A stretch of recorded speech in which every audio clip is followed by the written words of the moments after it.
Et si de Metz à Thionville, vous êtes stressé, déprimé, si vous êtes timide, si vous avez des peurs qui vous bloquent, eh bien nous allons pouvoir vous aider. Enfin, ce n'est pas moi, ça c'est plutôt Stella Stilitano qui va pouvoir vous aider. Bonjour Stella. Bonjour Géraldine, merci de m'accueillir pour cette interview. Eh bien merci à vous de l'avoir accepté justement. Alors nous sommes ensemble et vous êtes thérapeute comportementale. Alors ma toute première question pour ceux qui ne savent pas, qu'est-ce qu'une thérapeute comportementale?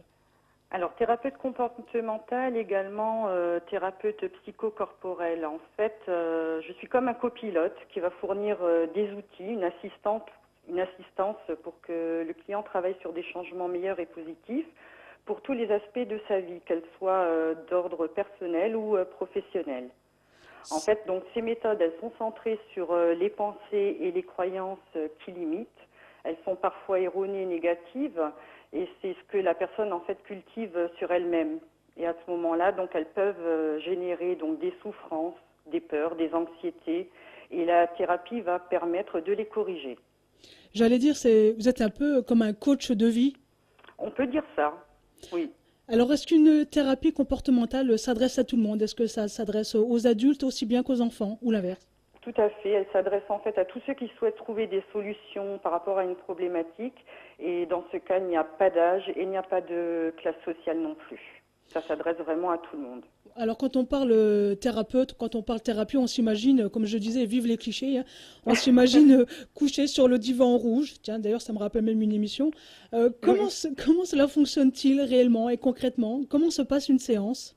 Alors en fait, on ne se couche pas forcément, hein. Beaucoup de gens ont des idées préconçues justement par rapport à ce que l'on peut voir à la télé ou entendre.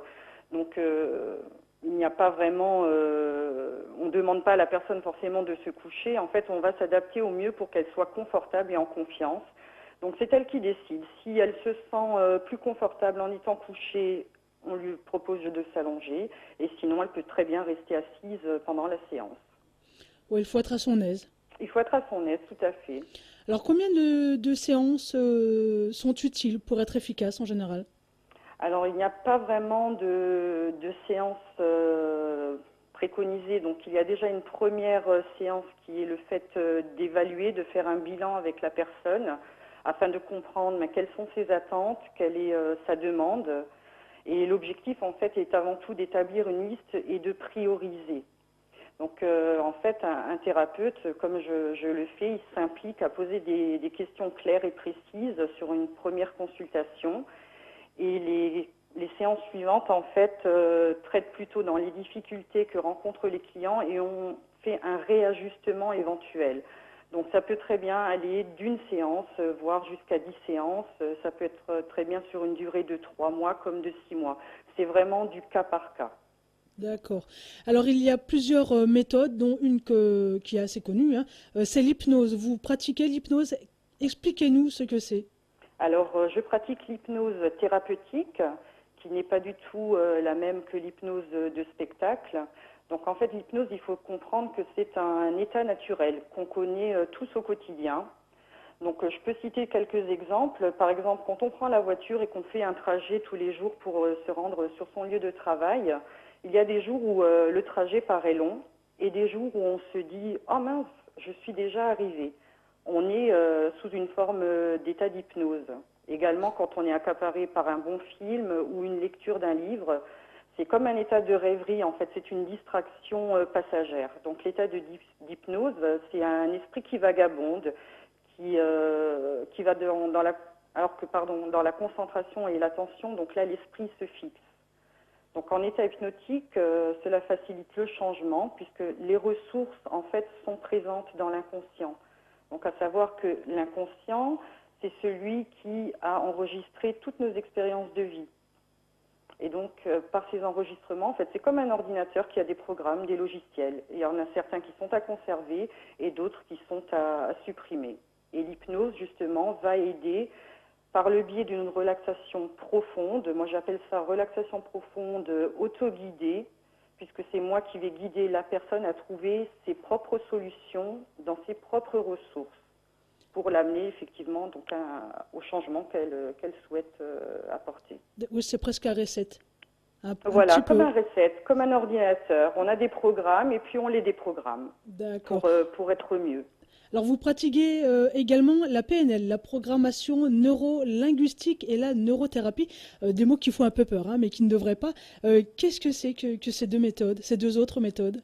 Alors c'est vrai que souvent on a peur de ce que l'on ne connaît pas, donc je vais vous donner des explications qui vont pouvoir aider à mieux comprendre quels sont ce type de techniques.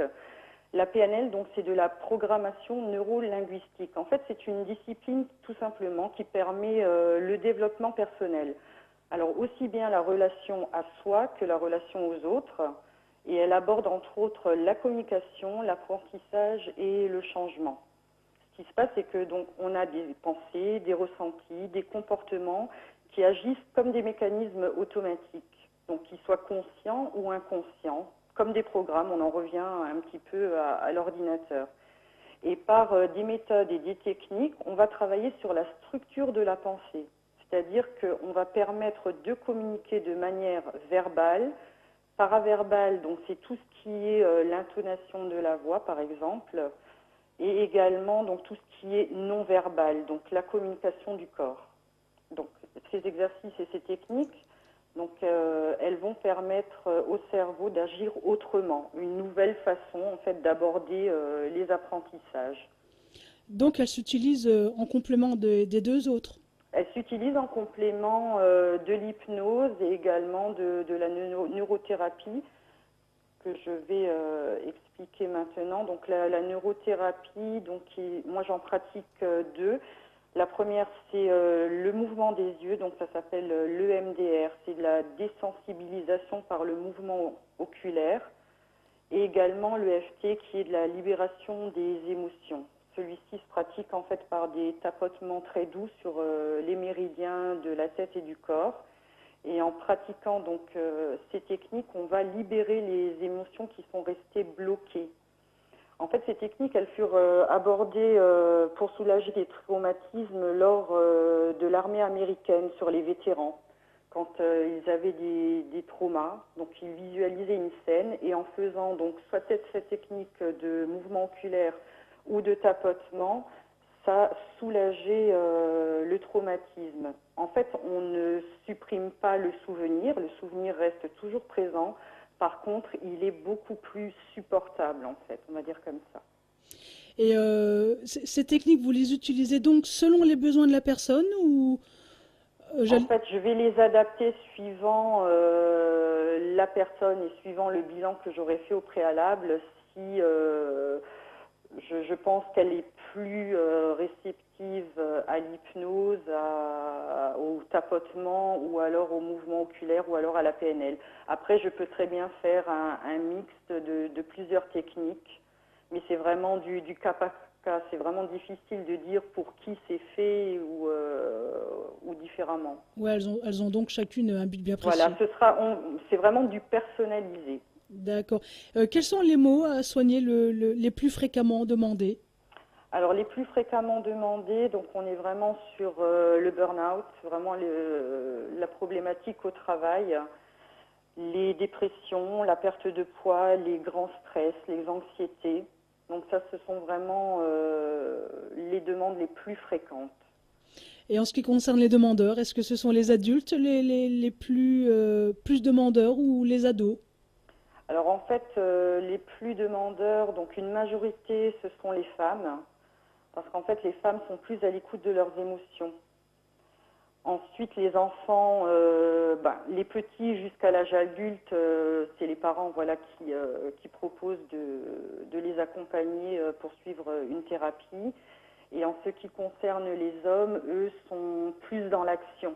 Donc il y a moins de demandes. Ils essaient plus de se débrouiller par leurs propres moyens. Ils n'ont peut-être pas envie de dévoiler que ça ne va pas aussi. Peut-être aussi. Peut-être aussi. Je pense à ça. En préparant cet entretien, j'ai pu remarquer que certains faisaient des thérapies par Internet. Vous y croyez ou selon vous, rien de mieux que de se rendre en cabinet, entre guillemets? Alors en fait, les e-thérapies à distance, elles se développent de plus en plus effectivement, puisque donc elles se font par le biais des vidéoconférences, par le téléphone ou via Skype également. Et elle s'adresse en fait à un certain public qui n'ont pas à proximité des thérapeutes ou alors par un handicap ou vraiment un problème à sortir de chez eux, ne peuvent pas se rendre directement chez le thérapeute. Moi, je trouve que c'est un moyen, une solution qui convient pour aller mieux. Voilà, si ça convient à la personne, c'est parfait. Sauf une chose, il faut être vigilant. Il faut vraiment s'assurer que l'on a derrière un écran ou bien derrière un téléphone un professionnel. Parce que ça se fait aussi par téléphone. Ça peut se faire par téléphone aussi, oui. Ah bon? Alors, en général, combien coûte une séance et combien dure une séance aussi? Alors, les séances, mes tarifs sont de 50 € pour une séance d'une heure en ce qui concerne l'hypnose. Pour la programmation neurolinguistique, je suis à 60 € de l'heure, donc c'est une séance également.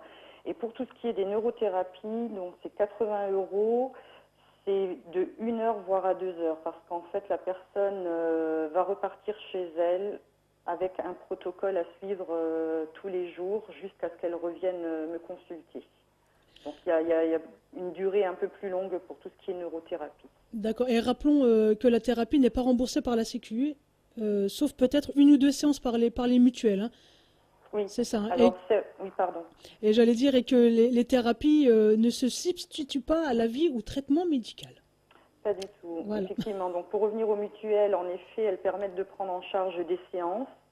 Après, toutes les mutuelles ne le font pas, donc c'est au client de se renseigner auprès de la sienne.